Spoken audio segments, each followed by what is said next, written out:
Yogah Karmasu Kaushalam.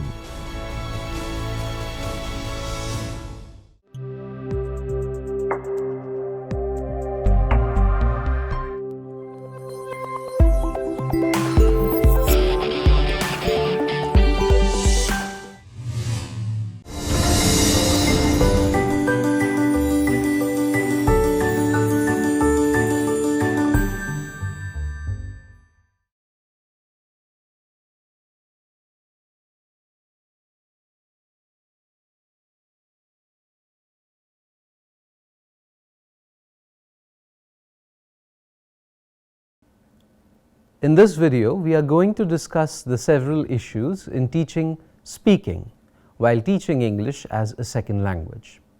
As a common misconception, the four language skills of reading, writing, listening and speaking are often taught as separate items, but in reality these four skills do not separate out into four neat segments. They overlap. They flow in and out of each other. The teacher may emphasize speaking in a particular activity, but at the same time, the teacher will also require the students to listen and maybe to read and write. While teaching in an interactive mode, to this overlapping of the four skills is added the richness and complication of meaningful communication. Working in an interactive mode means giving the students the opportunity to talk about themselves in personally relevant ways. In doing this, the teacher will be adding a new dimension to the language learning process. The teacher will be moving beyond the intellectual and appealing to the emotions as well. Whether the students are adults, adolescents, or children, they will all respond to the teacher's interest in them. But working with the dimensions of feelings has constraints. First of all, the teacher must feel comfortable in talking about feelings and opinions. Secondly, the teacher must check that the students also feel comfortable in sharing their feelings and opinions. Some cultures do not consider it appropriate to talk about oneself or to share deeply held values with those who are not members of the immediate family. Third, the teacher must create a classroom environment which is accepting and non-judgmental. To achieve this, the teacher should take on the role of an impartial facilitator, one who listens and acknowledges, but who does not impose views. If the teacher expects students to trust him or her by talking about matters which are important to them, then the teacher must show that he or she respects their right to express their opinions, even if he or she does not agree with them. It should also be acknowledged that the students have certain rights. They may opt out of certain discussions and should not be forced to speak. They should be heard and respected, and they should extend the same courtesy to their classmates. Fourth, the overall focus on feelings and opinions in discussions and activities should be constructive. This is not to say that the teacher should deny expressions of negative feelings. Many of the students may be living in difficult conditions. Their problems are real and should not be avoided. But while avoiding time for consideration of the negative, the teacher should also be prepared to move in positive directions. A teacher can do this by asking questions like, "What do you like about yourself?" rather than asking the kind of questions which focus on, "What do you not like about yourself?" Interactive speaking activities which revolve around the students' feelings and opinions can be used at almost any time, but there are particular moments when they are especially useful. For example, tension builds up before examinations, making teaching difficult, and the students also get nervous. Well, the objectives targeted through interactive speaking while teaching English as a second language are participation, interaction, fluency, confidence, and communication strategies. Most of your students will participate in the English sessions if the teacher selects activities which involve them. However, a word of warning, some students may resist efforts to involve them. They may be used to drills which do not require much thought beyond a mechanical manipulation of the language, and they may be suspicious of the teacher's efforts to change their level of involvement. But there are ways of dealing with these mental barriers of the students. To do so, the teacher needs to incorporate the element of fun in the English classes, while underlining the benefits of that approach. The students need to understand the curriculum is being completed and that the teacher is serious about his or her intention to help them succeed in learning English and accomplishing things. Now, the first step could be to introduce interactive speaking activities with issues and topics which are personal, but also light-hearted. It does take time to build up trust in a second language classroom. Now, moving to interaction, it can be stimulated if the teacher gives the students the opportunity to talk to each other about whatever is important to them. While working with adolescents, the teenage period is often marked by an unevenness of mood, by dramatic swings in energy levels, by immense physical and mental changes. Well, one way of helping adolescents to cope is to create opportunities for them to speak out and to be heard. The next thing is fluency. In the communicative approach, fluency takes some priority over accuracy. Basically, being fluent means being able to keep the language coming. There may be mistakes, fillers, repetitions, but there are no unusually long pauses in the flow of speech. In interactive speaking activities, the teacher is trying to get the students to communicate their own ideas, opinions, wishes. The students are fully aware of the meaning they want to convey, but the exact content of the message is unpredictable, and the teacher cannot give them the exact language they need to communicate.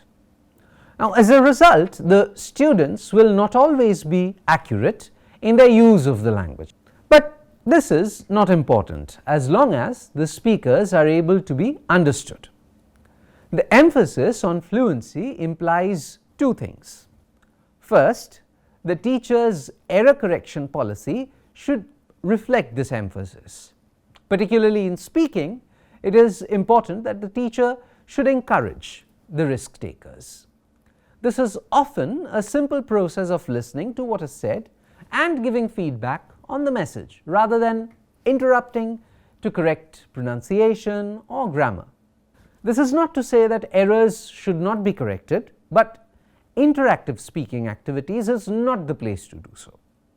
The teacher should, however, keep notes of persistent problems and set aside time to deal with them later. Secondly, the activities planned should promote fluency.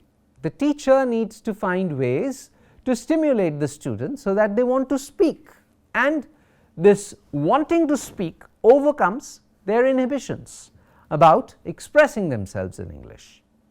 Confidence is the next major issue. Students often feel foolish because they are not in control the way they are in their native languages and are reduced to a level of needy dependence which can be difficult to tolerate. Now, the natural approach and total physical response emphasize reducing anxiety of learners and increasing their level of confidence by giving comprehensible input and by not pressurizing students to talk before they are ready. A great way of putting these two principles into practice is through storytelling, role play, and drama.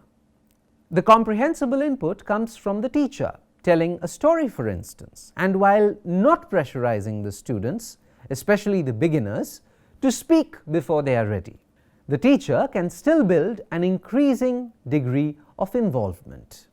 Now, second language students can easily become absorbed in the dramatic playing out of their own experiences or experiences that they can identify with. Through this playing out, the students forget the self-consciousness which inhibits their own learning and can build their self-confidence. Role plays can be another way of building confidence, particularly if the teacher focuses on problem-solving situations where students have to define their own roles and use their judgment to determine a course of action. The kind of role play is referred to as sociodrama. The enactment is open-ended and centers around a clearly stated conflict, which is relevant to the students. Now, moving to communication strategies, the students should be aware of the need to develop two major communication strategies, which are active listening and managing a conversation. Active listening is a good strategy for those students who shy away from speaking. And being a good listener in English conversations will build the confidence necessary to taking a more active role in communication. Good listeners use attentive phrases which encourage the speaker, like, "Aha, yes, of course, is that so?" and so on. Now, practice in managing a conversation should be covered throughout the lessons included in the curriculum. Everyone uses these strategies when speaking. The teacher's task will be to make the students conscious of these strategies and how much they use them in their native languages, and then to help them use these strategies when speaking in English. For example, simplifying, changing, or even abandoning those parts of speech which are difficult to handle is an important skill, especially for a beginner. The longer the sentence, the more complicated the message and more complicated the passing process, and greater is the danger of not being understood. Some of the students may come from cultures which place a high value on ornate and complicated expressions. Now, students need to know that this is not the case in English. In English, high value is placed on clear and straightforward expressions and on the simplicity of speech. As a teacher, the goal is to give students as much opportunity as possible to talk. This means group work. With practice and encouragement from the teacher, students will quickly become accustomed to moving to groups during the lessons. And teachers will also find that the physical movement of breaking into groups is a refreshing change for the teacher as well.